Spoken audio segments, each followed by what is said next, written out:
나는 전능하신 아버지 하나님 천재 창조주를 믿습니다. 나는 그의 유일하신 아들 우리 주 예수 그리스도를 믿습니다. 그는 성령으로 잉태되어 동정녀 마리에게서 나시고 본디오 빌라도에게 고난을 받아 십자가에 못 박혀 죽으시고 장사된 지 사흘 만에 죽은 자 가운데서 다시 살아나셨으며 하늘에 오르시어 전능하신 아버지 하나님 우편에 앉아 계시다가 거기로부터 살아있는 자와 죽은 자를 심판하러 오십니다. 나는 성령을 믿으며 거룩한 공교회와 성도의 교제와 죄를 용서받는 것과 몸의 부활과 영생을 믿습니다. 아멘. 오늘 아침에는 어제 아침에 이어서 누가복음 8장 40절에서 48절까지 한 절씩 교독하십니다. 누가복음 8장 40절 예수께서 돌아오심에 무리가 환영하니 이는 다 기다렸음이러라.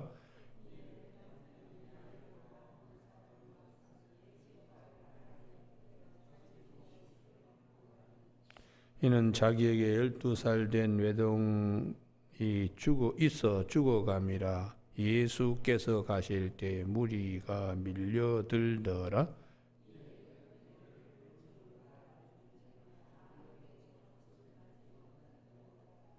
예수의 뒤로 와서 그의 옷가에 손을 대니 혈류증이 즉시 끝졌더라.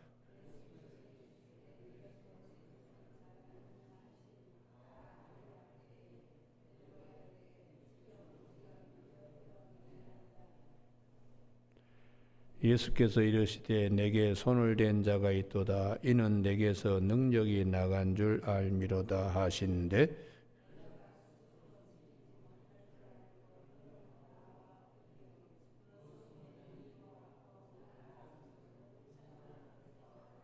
같이 읽습니다. 예수께서 이르시되 따라 내 믿음이 너를 구원하였으니 평안히 가라 하시더라. 아멘.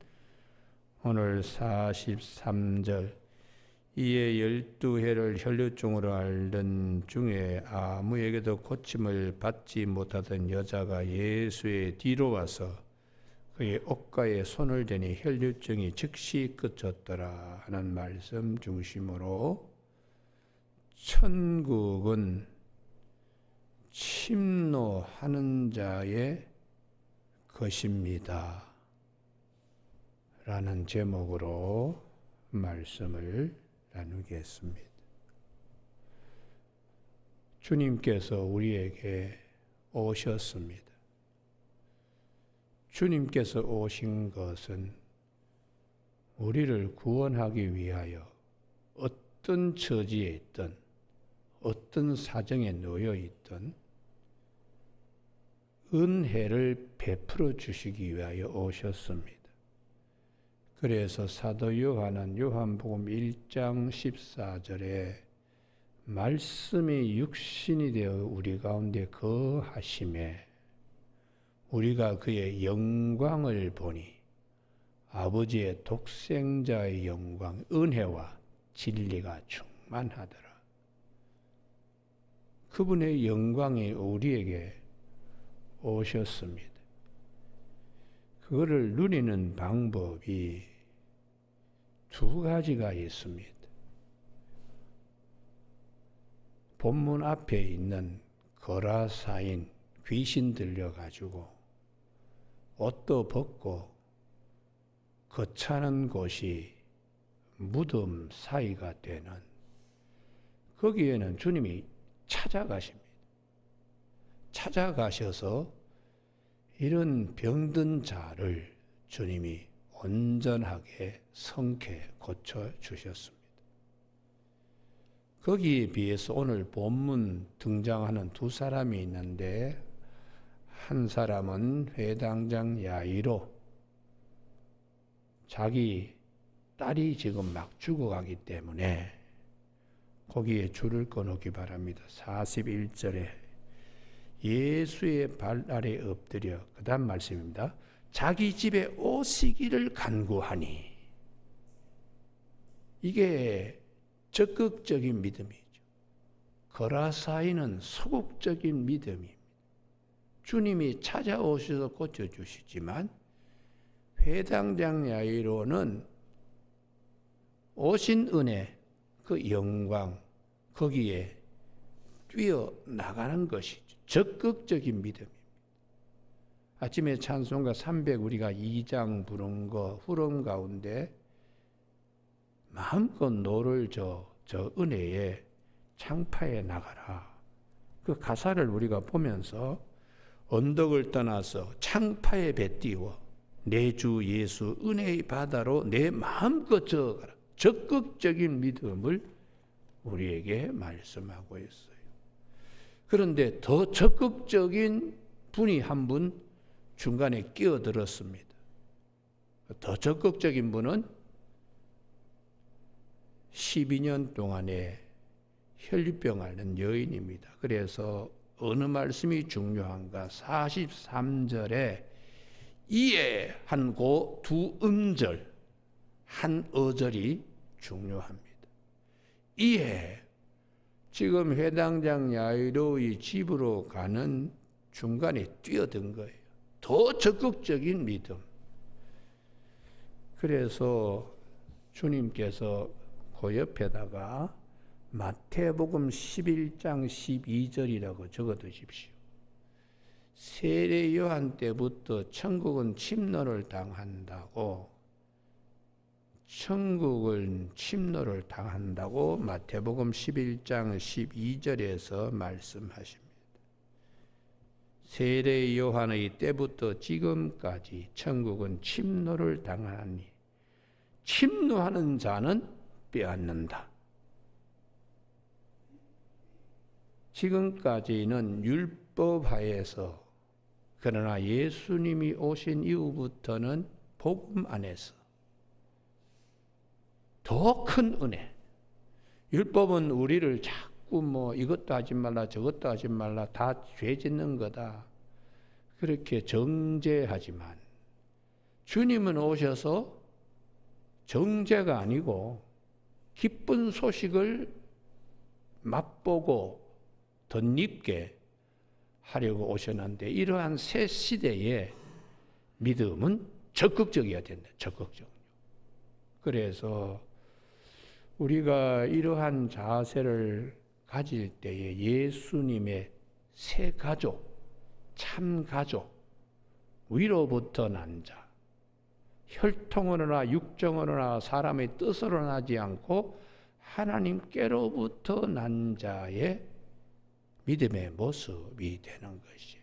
여러분, 오늘 아침 우리 모두가 성경이 전반적으로 말씀하시는 것이 뭐냐?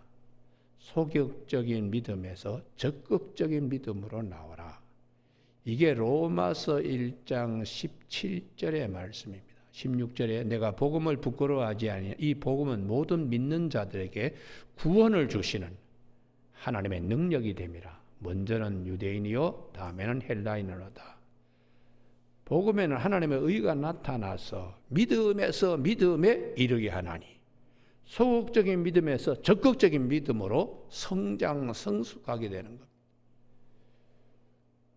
거라사이는 귀신 들린 사람은 주님이 찾아가셔서 그를 어두운 데서 불러내어 예수 그리스도 안에서 빛의 자녀가 되게, 귀신은 다 떠나가고 예수님을 증거하는 자로 바뀌어지게 하신. 그런데 오늘 본문은 내가 가지고 있는 문제, 회당장 야이로는 12해 동안에 키운 외동딸입니다. 얼마나 사랑스럽게 키운 딸입니까? 그런데 사망이 찾아와서 이 사랑스러운 딸을 막 끌고 가려고 공격하니까 자기 힘으로는 안 되잖아요. 그래서 예수님께 간구하러 뛰어나간 겁니다. 그런데 이 사람보다 더 적극적인 인물이 혈류병 걸린 여인인데, 이 혈류병 걸린 여인은 마가복음 5장 25절에는 많은 의원들을 찾아갔지만 더 상처만 받았다. 그리고 있는 것도 다 소비하고 아무런 낙이 없던 자에 예수 소문을 들었다. 그래서 누워있던 자가 벌떡 일어나서 예수님께 나아가는, 거기에 주님은 회당장 야이로의 집으로 가시던 중에 먼저 은혜를 체험하게 하셨다는 거예요. 그러니까 적극적인 믿음에 등비례하여 하나님의 은혜를 우리가 입을 수 있으니까 마태복음 11장 12절에 주께서 말씀하시기를 천국은 침노하는 자가 빼앗는다. 침노하는 자의 것이다. 은혜도 적극적인 자세를 가지고 우리가 그 은혜에 배 타고 노젓고 뛰어가라. 그게 성경이 우리에게 말씀해 주시는 것이에요. 그래서 로마서 12장 11절에 새 생명 새 생활에 있는 자들은 부지런하여 게으르지 말고 열심을 품고 주를 섬기라. 이렇게 로마서 12장 11절에서 말씀하고 있습니다. 열심히 특심이 되게 그렇게 말씀하세요. 그래서 우리가 구약 성경에 이렇게 쭉 이렇게 퇴적층처럼 이렇게 쭉 쌓여온 말씀들이 있어요. 이걸 우리가 문학적으로는 적층문학이라는 말을 쓰는데, 성경에 보면 이 적극적인 믿음을 우리에게 차곡차곡 이렇게 정리해서 말씀을 하고 계세요. 예를 들면은 창세기 49장에 12아들에 대한 야곱의 마지막 유언 기도 가운데 유다를 향하여 창세기 49장 10절입니다. 신라가 오시기까지 왕의 규와 지팡이가 떠나지 아니한다. 유다는 예수님이 오실 때까지 그 역할, 왕으로서의 역할을 하게 된다. 그런데 유다는 흠이 많습니다. 우리가 다 아는 것처럼 창세기 38장에 며느리 다말을 통하여 자식을 낳는 아주 부끄러운 그런 지울 수 없는 흠을 가졌음에도 불구하고 그걸 덮고 남음이 있는 유다의 독특한 부분들이 있어요. 그 믿음의 DNA를 오늘 아침에 우리가 주목할 필요가 있습니다. 12아들 가운데 요셉도 누리지 못하는 유다의 어떤 DNA 때문에 그 흠이 다 덮어지고 신라가 오시기까지 규와 왕의 지팡이가, 통치자의 지팡이가 그 발사에 떠나지 않는다 그러는가? 두 군데입니다. 43장, 창세기 43장. 양식을 구하러 갔다가 가져왔는데 베냐민을 데리고 오라 그러니까 야곱이 결정을 못하고 양식이 다 떨어질 때까지 그냥 비비고 있습니다. 그래서 양식이 다 떨어지니까 43장 3절 유다가 아버지에게 말하여 이르되, 이 부분에 동그라미 치십시오. 잠잠하고 지금 양식이 다 떨어져 가지고 죽음이 찾아오는 이런 곳에 유다가 튀어나오는 거예요. 이게 적극적인 자세예요. 해결하라고 하는 창세기 43장 3절. 그런데 이 43장 3절에 야곱이 결정을 못하는 거예요. 베냐민을 데리고 가야 되는지. 그래서 막 원망합니다. 6절. 너희가 어찌하여 너희에게 또 다른 아우가 있다고 말했냐? 그 말하지 말지. 그 다음 말씀에 동그라미 2개를 치기 바랍니다. 9절. 내가 그를 위하여 담보가 되오리니. 이 부분이에요. 베냐민이 만약에 돌아오지 못하면 제가 책임지겠습니다. 이게 적극적인 믿음의 자세. 나를 위한 것이 아니라 가족을 위하여, 형제를 위하여, 공동체를 위하여.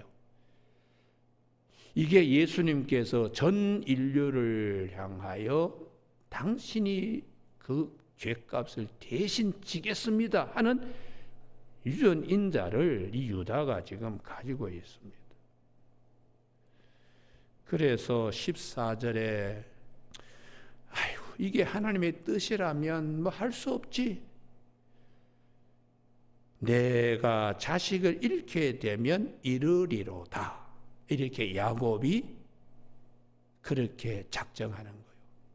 그러니까 이 야곱의 마음까지도 유다가 제가 담보가 되겠습니다. 이 담보가 된다는 구절 말씀이 대단히 중요합니다.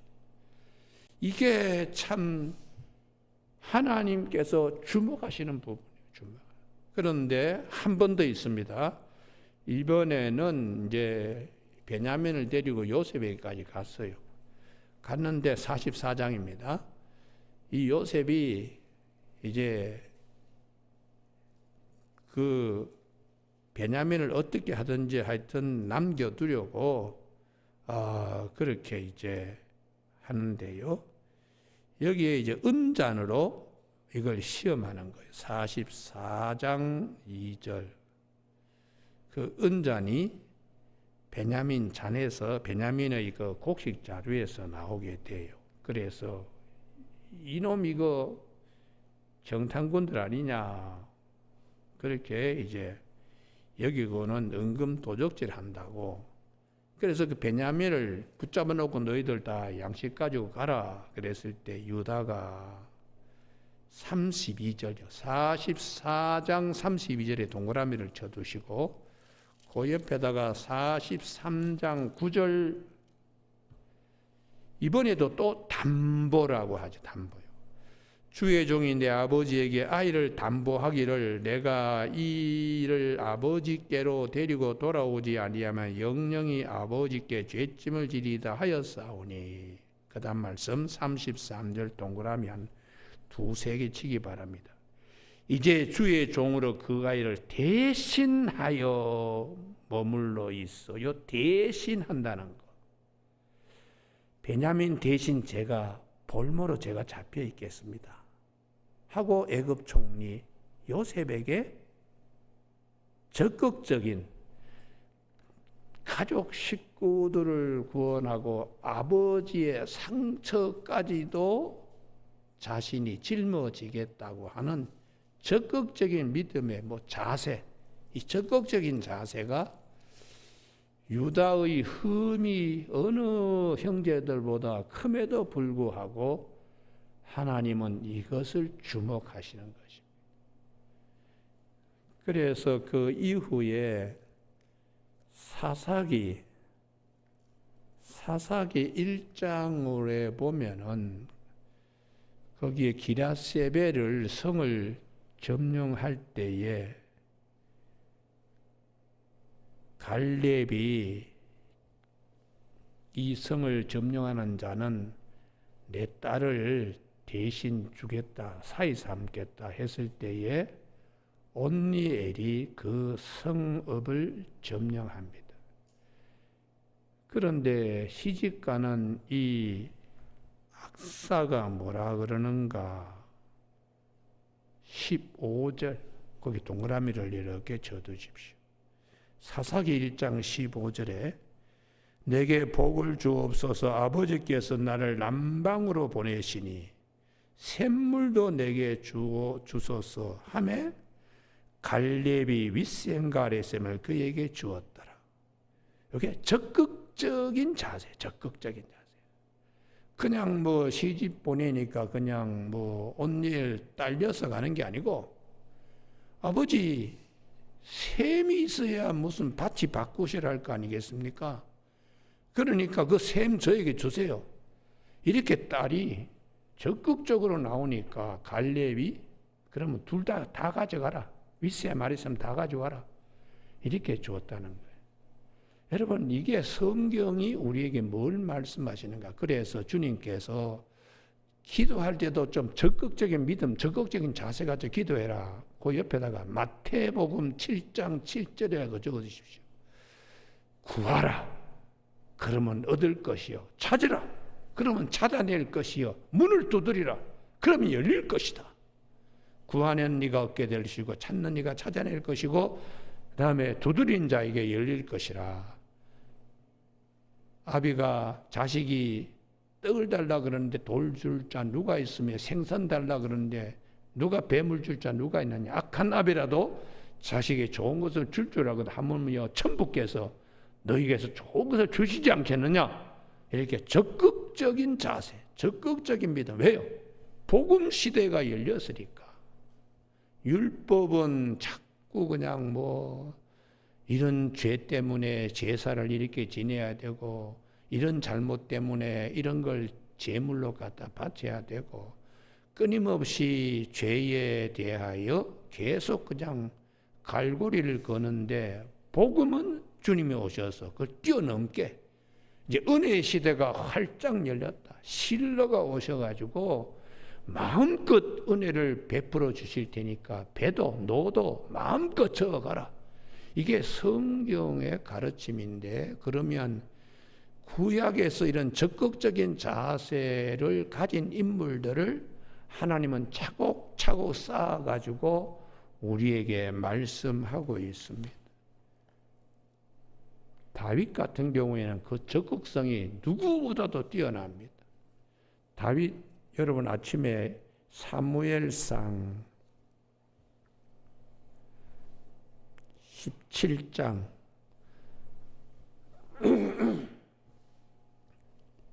32절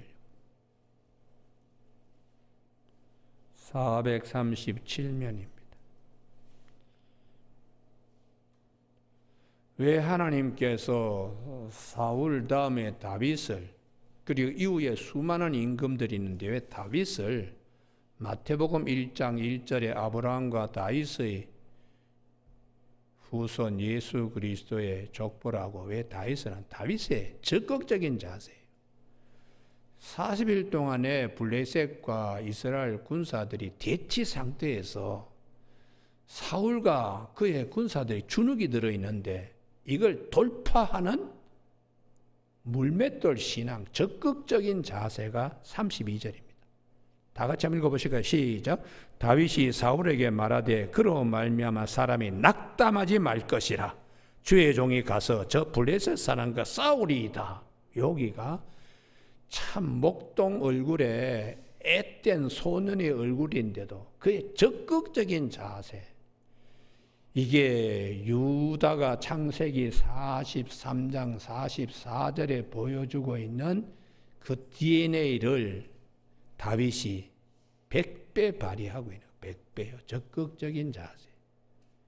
그래서 이 다윗의 이 믿음을 오늘 우리가 가져야 된다. 이거를 성경은 누가복음 8장에서 말씀하고 있습니다. 누가복음 8장에 야이로는 자기 딸 문제로 그리고 혈병 걸린 여인은 자신의 문제로 예수님께 적극적으로 찾아나가는 자세, 적극적인 믿음으로 은혜를 입게 되는 것이죠.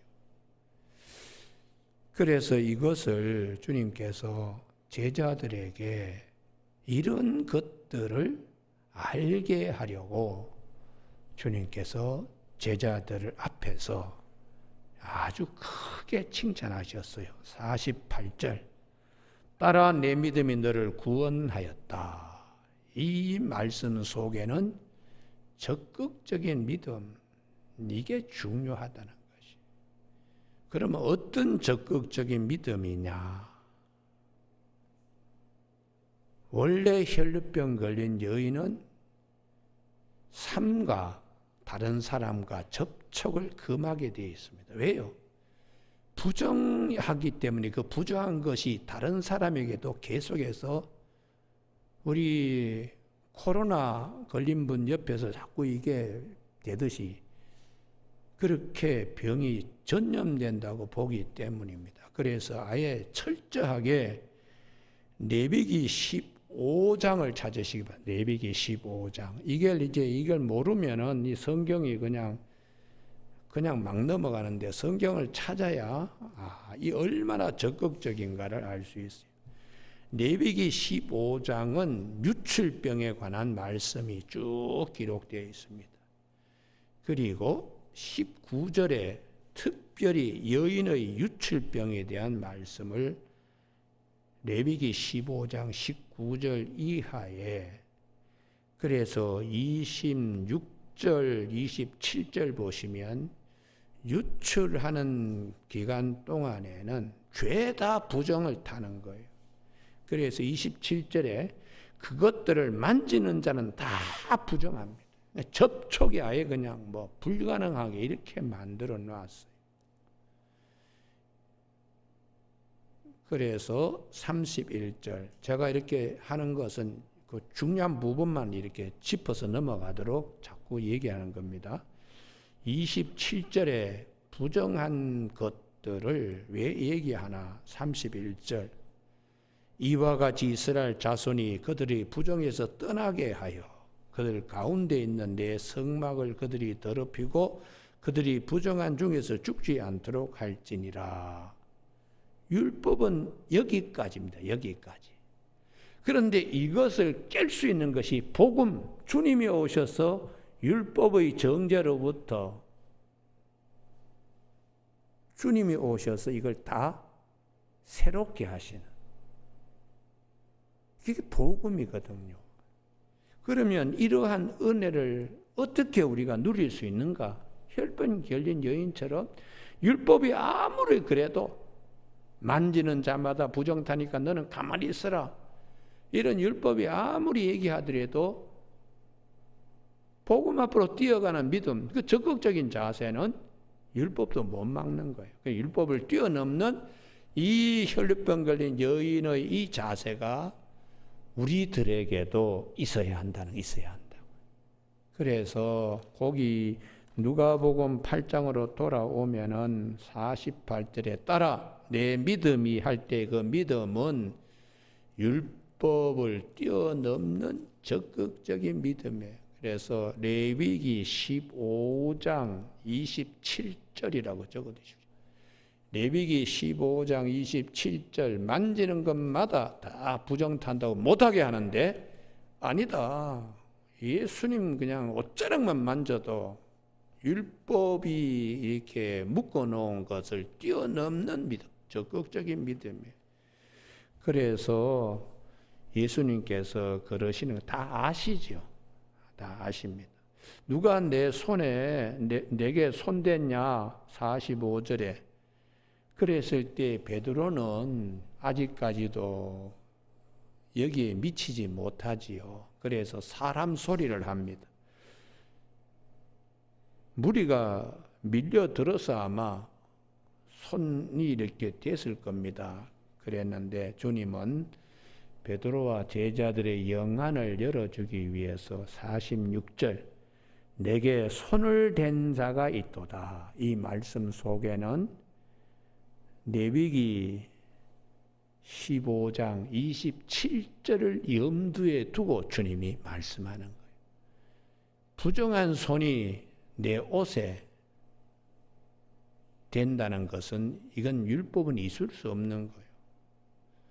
그런데 적극적인 믿음을 가지고 은혜를 퍼가는, 이걸 주님께서 46절에 내게서 능력이 나간 줄 알미로다, 이렇게 표현하고 있어요.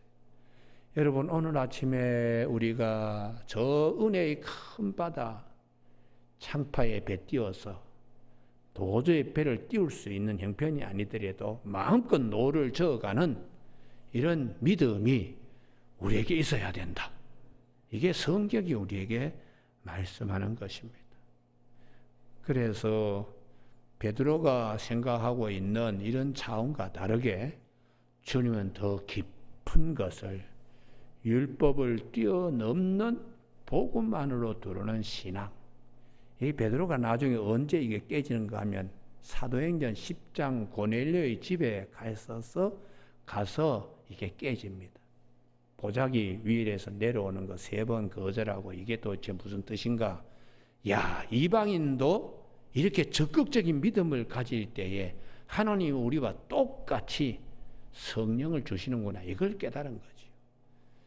베드로를 불러 가지고 설교 듣고 설교 들으면서 은혜 받고 하니까 성령이 내려오는 적극적인 그 믿음, 거기에 야, 유대인이나 이방이나 똑같이 하나님이 자기 백성을 예수 그리스도 안에 삼으신다. 이렇게 이제 베드로의 인식 전환이 달라지게 됩니다.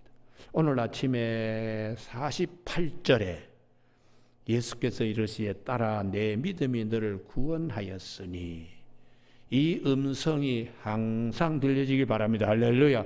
어떤 믿음이냐? 적극적인 자세로 나오는 믿음. 그래서 그 옆에다가 마태복음 11장 12절의 믿음이다. 천국은 침노하는 자가 빼앗는다고 하는 침노하는 자의 것. 그래서 그 옆에다가 히브리서 4장 16절이라고 적어 주십시오. 긍휼하심을 받고 때를 따라 돕는 은혜를 얻기 위하여 은혜의 보호자에 나아가라고 적극적인 믿음으로 그렇게 말씀하고 있습니다. 여러분, 오늘 아침 기도하는 제목에 야, 이게 참 이루어질까? 아닙니다. 불가능을 가능하게 하는 하나님의 은혜가 있기 때문에 은혜. 그래서 야, 이게 이루어질까?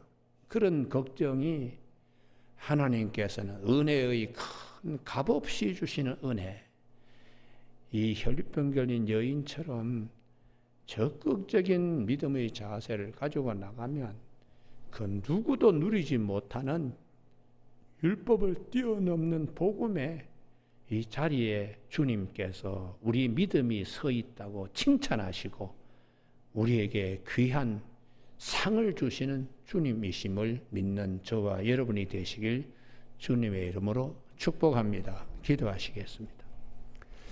하나님 아버지, 우리가 살아가는데 여러 가지 해결해야 될 문제들이 있습니다.